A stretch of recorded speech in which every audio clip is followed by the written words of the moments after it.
الذي اصطفى من خلقه من انتقاهم لخدمته فنالوا بذلك الأوطار. والصلاة والسلام على النبي الأمي أشرف الأخيار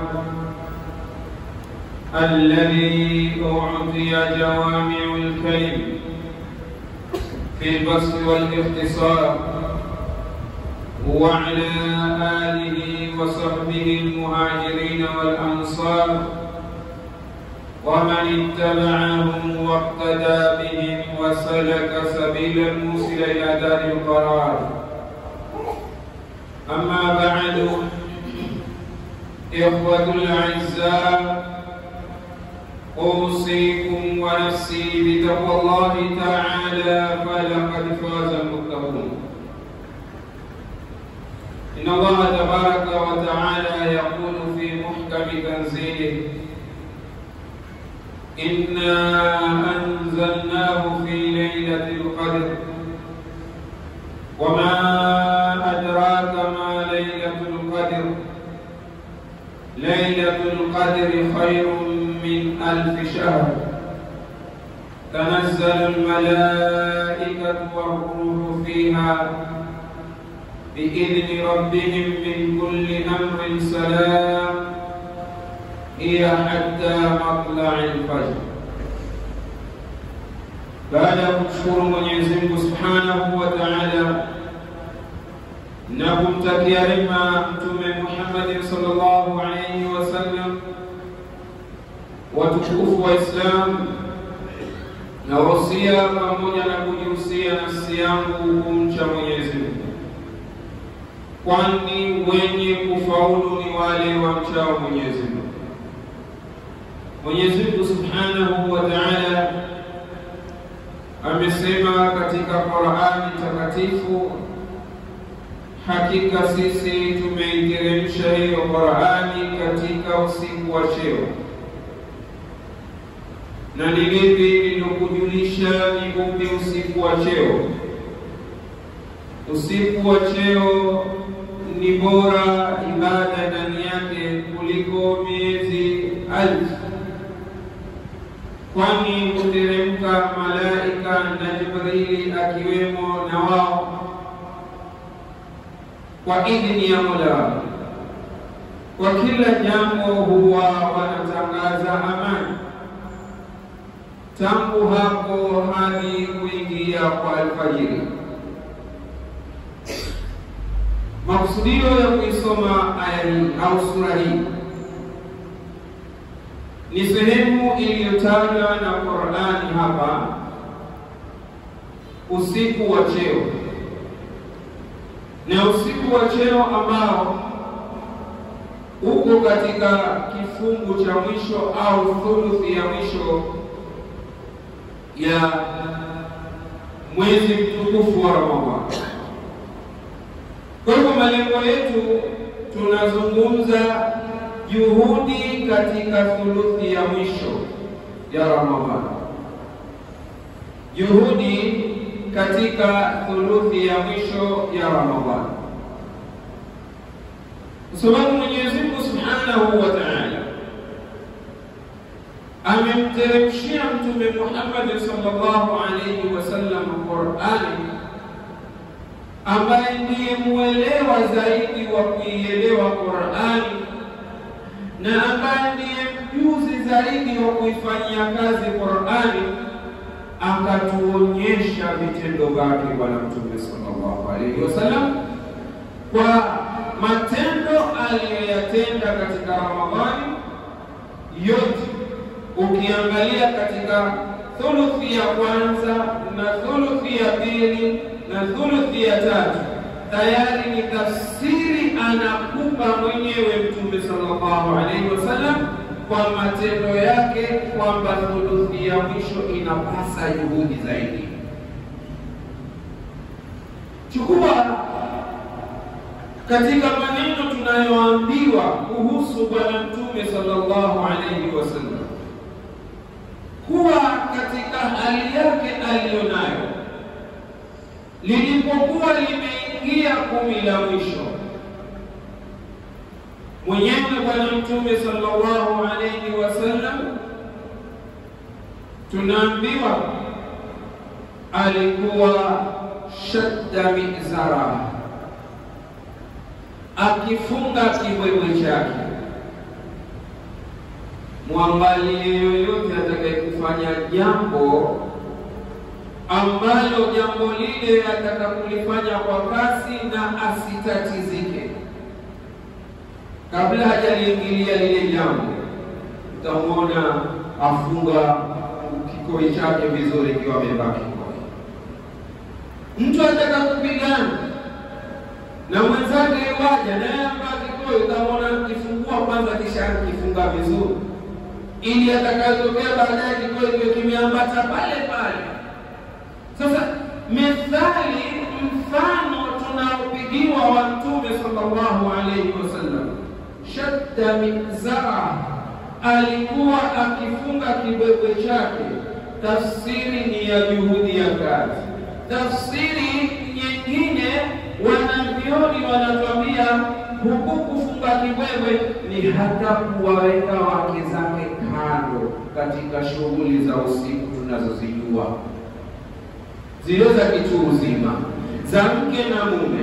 Mtume sallallahu alayhi wasallam alikuwa hapa huwaweka kando wake zake ili ashughulike na ibada ndani ya kumi la mwisho. Mbona haikuambiwa katika kumi la kwanza shadda mizara? Mbona haikuambiwa katika kumi la pili shadda mizara? Imeambiwa katika kumi la tatu, kuonyesha alikuwa na juhudi ya hali ya juu. Hili ni kumi la mwisho ambalo limetukabili na twaenda nalo. Hasara na hasara uwe ni mtu mvivu katika kumi la mwisho. Sababu Mtume twatafsiri wa hiki kitendo, wa ahya laila, na akauhuisha usiku wake. Sasa maneno yanarudi kuja kuambatana, kutafsiriana yayo kwa yayo.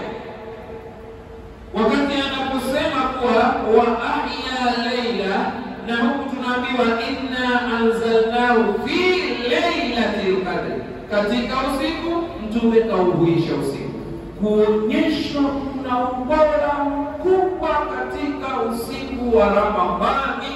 Usiku wa Ramadhani katika kumi la mwisho, kisha ndani yake kuna siku muhimu ya usiku wa Lailatul Qadr. Wa ahya laila, na akiuhuisha usiku wake, ni kwamba usiku unahuishwa kwamba ulikuwa unafanya kazi usiku ule kwa mwili wake. Mwili wake ulikuwa unatumika. Ndipo na wakumbusha tena, kitambo tulizungumza katika mada moja tukasema, iko wapi Ramadhani yako katika viungo vyako? Iko mkononi mwako, iko ulimini mwako, iko jichoni mwako, iko mguuni mwako, ama iko shikioni mwako?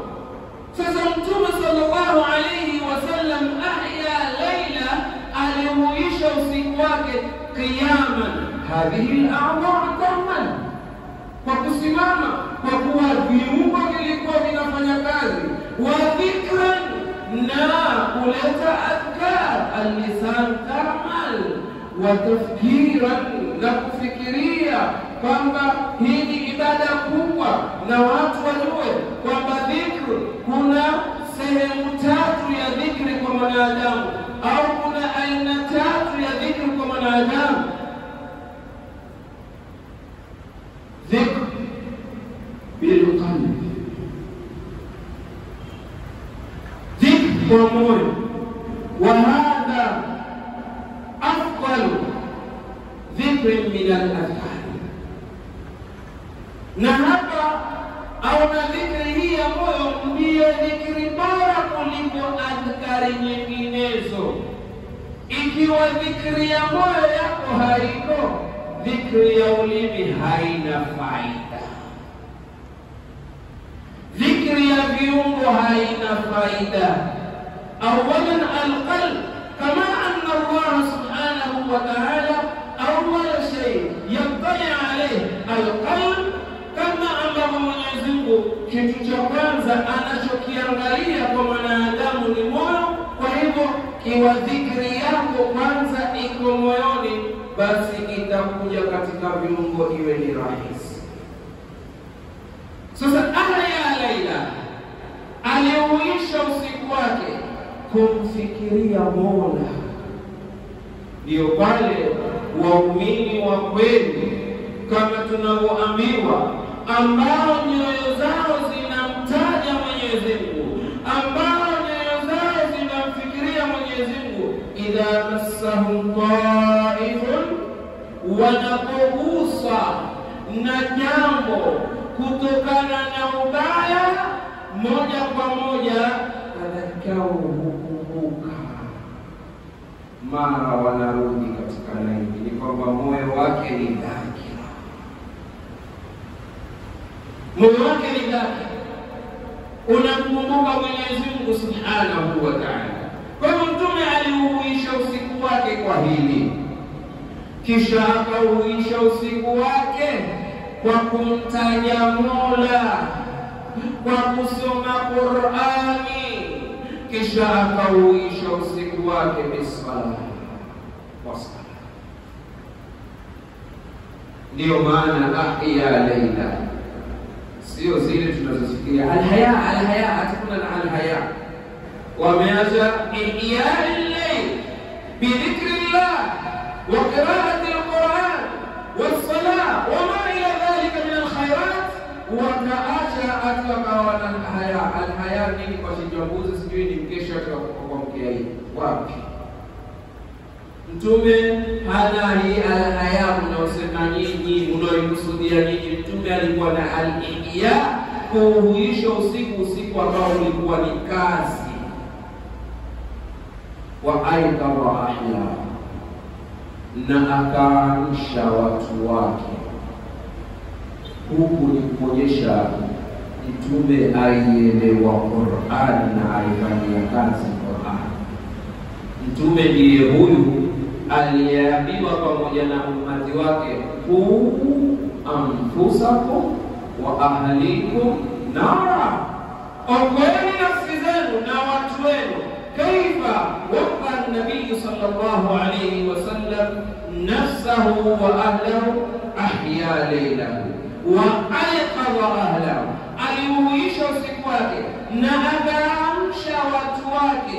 Sikumuonea mkeo ukimwamsha usiku kufanya ibada, sikumuonea mtoto wako ikiwa wewe utamwamsha usiku kufanya ibada, wala mtu yoyote ambaye yuko karibu naye katika jamaa zako. Hapa Mtume sallallahu alaihi wasallam anatuonyesha kuifahamu ku anfusakum wa ahlikum. Mtume sallallahu alaihi wasallam tumeambiwa ahya Laila wa ayqadha ahla. Je, hao walikuwa wakiamshwa wakitayarishwa kwa hili, walikuwa hawako tayari? Walikuwa wako tayari. Na ndipo tunapopata kumwona Mtume sallallahu alaihi wasallam haithu takafa fi masjidi, namna alivyoweka itikafu katika msikiti wake, na wake zake wakafanya itikafu katika msikiti wake. Hawakusema kwamba nyumba zetu si hizi jirani ya msikiti, si hizi zimeambatana na msikiti, wacha tuwe hapa. La, walikuja ndani ya msikiti wa Mtume sallallahu alaihi wasallam. Na hii dalili ya kuonyesha itikafu inafaa kwa mwanamume na mwanamke ala hadisa. Ikiwa huyo mwanamke kutakuwa kunaaminika kwa usalama wake, kutakuwa kuna ulinzi wa mahali wake, kutakuwa kumeepukana na fitna. Sababu Mtume sallallahu alaihi wasallam alifanya hili na wake zake wakaja katika msikiti. Wake zake yeye tu, pamoja na kuwa nyumba za wake zake zimeambatana na msikiti wake sallallahu alayhi wasallam. Mtume sallallahu alayhi wasallam kutuonyesha haya, na katika hali kama hii mpaka akawa anasikitikiwa na bibi yake vile alipokuwa akisimama katika usiku. Yeye ni kiumbe bora zaidi, yeye ni kiumbe ambaye tayari kashaambiwa kasamehewa mada qaddama, yalotangulia, wa mada akhara, na yajayo ni kwamba kumetiliwa saini, hafanyi dhambi huko mbele. Usione kwamba yajayo dhambi atakazozifanya, yajayo ni kwamba maisha yalobakia, wewe ambao umesamehewa yalotangulia, na huko mbele hakuna dhambi utakayofanya. Mtume Muhammad sallallahu alayhi wasallam walakin warana Rasulullah sallallahu alayhi wasallam, akatuonyesha mtume wa Mwenyezi Mungu subhanahu wa ta'ala kwamba kuwa kuja wa shukurani, upe wako toa shukurani. Allah subhanahu wa ta'ala akampa na akamwambia, wala sawfa yu'tika rabbuka fatarda, atakupa Mola wako mpaka uridhike. Faradhiya ar-rasul sallallahu alayhi wasallam bima a'tahu Allah fashakara rabbahu, akaridhia mtume aliyopewa na Mwenyezi Mungu kwamba ameambiwa kasamehewa yalotangulia, kasamehewa maisha yatakayobakia. Akaonyesha shukrani pindi Bi Aisha amwambia, kwa nini wewe wajitesa sampuli hii na tayari ushasamehewa yalotangulia na yajayo? Jawabu la Mtume sallallahu alayhi wasallam, afala akunu abdan shakura, basi nami siwi mja wa shukurani. Hapa kukuonyesha kwamba Mtume sallallahu alayhi wasallam hili la kusimama kisimamo chake yeye ni kutoa shukrani kwa Allah subhanahu wa ta'ala, na sisi twafaa kutoa shukrani kwa Mwenyezi Mungu subhanahu wa ta'ala kwa kisimamo cha usiku. Usione ni dhabu, pengine sima imekulemea, pengine maharagwe imekulemea, pengine nini kimekusumbua, moja kwa moja simama, uswali, ulete adhkari, usome Qur'ani. Mwenyezi Mungu subhanahu wa ta'ala atakujalia uwe ni mwenye kuwa miongoni wenye kushukuru Mwenyezi Mungu subhanahu wa ta'ala. Mtume sallallahu alayhi wasallam katika hili hakutuacha kwamba sisi basi yeye afanya hamulizi mtu.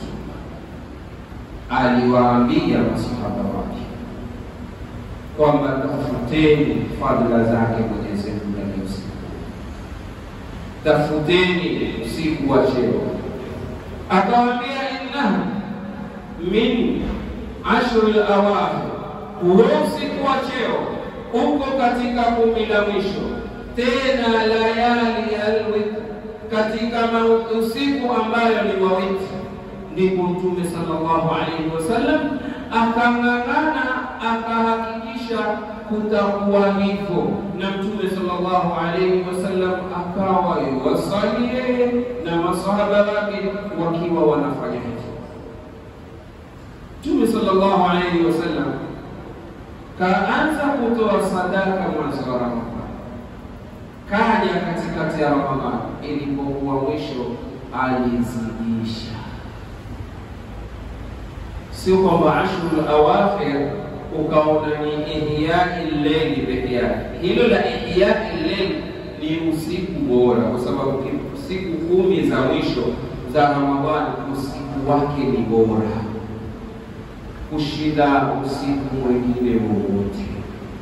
Zile siku 10 usiku wake ni bora, sababu kumwangalia Mwenyezi Mungu Subhanahu wa Ta'ala alipozungumzia, mpaka wengine wakaja wakatafsiri wa layali na ashri ni katika hizo. Pamoja na hivyo, si siku zake za kuyazungumza hayo, kwa sababu kuna kauli 4 kuhusu masala hayo, tuyaache kuna siku zake. Lakini Mtume sallallahu alaihi wasallam alimfadhilisha usiku huu na hakubali kuuacha uwe utapotea. Mtume akang'ang'ana, akahakikisha anahuisha usiku huo. Lakini ukae ukijua wewe kupoteza usiku huu huwa umepoteza mengi, kwa sababu Mwenyezi Mungu Subhanahu wa Ta'ala amejalia katika usiku huu kuleta sakina zaidi kwa wanadamu, kuleta sakina zaidi. Mwenyezi Mungu Subhanahu wa Ta'ala kujalia sakina ikawa ni yenye kupatikana na haipatikani kwa mwingine sakina isipokuwa kwa muumini, kama alivyosema Mwenyezi Mungu Subhanahu wa Ta'ala ya kuwa alladhina amanu wa tatma'innu qulubuhum bi dhikrillah, ala bi dhikrillah tatma'innu qulub. Kwa utajo wa Mwenyezi Mungu nyoyo hutulia. Hapa ni kuonyesha moyo wa muumini umeandawa tayari kwa dhikrillah, kama alivyokuwa Mtume analeta dhikrillah na moyo hutulia na masahaba wake kutulia, kwamba vile vile nyoyo za ambao si waumini hazina utulivu, kwa sababu Mwenyezi Mungu Subhanahu wa Ta'ala amewanyima utulivu kwa kukosekana imani, kama anavyosema mwenyewe Mwenyezi Mungu Subhanahu wa Ta'ala, wa idha ma unzilat suratun nadhara ba'dhum ila ba'd. Ina nani? Wanafiki. Iteremshwapo sura kuja wakaangaliana baadhi yao kwa baadhi. Mbona waangaliana? Huwa sasa kama wanaulizana hali yao. Kuna anayeona mambo yote ambayo wenzake au anaona kwa mabeziana kitu na barabara malaba. Kuna yote miongoni mwao ambaye kuna ziada imepatikana, kuna imani imepatikana, kuna sakina imepatikana. Haikupatikana kama Mwenyezi Mungu kuonyesha kwamba hawaipati sakina. Na tahadhari wewe katika masiku haya, kisha ujipate hupati sakina, jichunguze sana. Usiku kama huu wewe ndio usiku wa kukimbilia maasi, jipeleleze sana, kwa sababu Mwenyezi Mungu Subhanahu wa Ta'ala amesema kwa Qur'ani, hutulia moyo. Simama usiku kama huu usome Qur'ani, uangalie moyo wako. Je, utapata sakina ama hupati? Ukijikuta hupati sakina, kuna kazi atakaofanyia moyo wako, kwa sababu hawa wanafiki. Mwenyezi Mungu asema thumma sarafu, baada ya hiyo Qur'ani wameangaliana, haoni yoyote kilicholeta mabadiliko. Thumma sarafu, kisha utakukana wakaondoka wote. Sarafa Allahu qulubahum, kwa sababu Mwenyezi Mungu Subhanahu wa Ta'ala amezitandua, ameziondosha, ameziepusha nyoyo zao katika kuielewa Qur'ani na kukubali Qur'ani kuingia katika nyoyo zao kuleta sakina. Sarafa Allahu qulubahum. Hilo ni kwa nini? Ni kwamba ni wao watu wakosefu wa imani. Imani haimo. Ni imani ya sifa tu kusema kwamba sisi ni waumini, ni Uislamu wa sifa tu kusema sisi ni waumini, lakini uhakika hauko hapa. Hatari Waislamu, ikiwa sisi masiku haya tutayachezea, ikiwa sisi ndani ya masiku haya tutakuwa hatuna sakina, sababu mwenye imani ni sawa sawa yadhuku ladhata dhikr, huja ladha ya dhikr wakati ya kikao cha Mwenyezi. Yadhuku ladhata ibada, in kana fi sala, huonja ladha ya ibada akiwa katika sala, huonja ladha ya ibada akiwa katika saumu, huonja kila aina ya ladha ya kheri, huonja ladha ya kutoa akiwa katika kutoa, wa hususan fil ashr al-awakhir, katika 10 la mwisho. Sasa ikiwa wewe katika hizi zote huna ladha, kwa sababu jamani, kionjwacho huwa kina ladha, na ladha ni mbili, imma adban wa imma murra, imma ni tamu na imma ni uchungu. Ikiwa wewe kisimamo chako kusimama ni uchungu, jichunguze. Ikiwa kusimama kwako ni uchungu, jichunguze. Yani usikia tabu tu, jichunguze. Utajipata kama walivyojipata wale wa idha qamu ila salati qamu kusala. Sikia uvivu. Mfano mtu ajitoe ati yuaje katika kiamu leo, akija msikitini alale mpaka watu wako katika witri endi ameinuka. Huyo kuja katika kiamu leo, huyo kuja katika kiamu leo. Wa maana kiamu leo ni ule usiku ubakie hai, na kubakia hai ni kwa vitendo vyako, tilawatan wa dhikran wa salatan wa ma ila dhalika. Hilo ni moja. Pili, watu kutoka wengine waenda katika kiamu leo, mwenzake amelala pengine amechukua damu kabisa, yeye ndo akamwingia.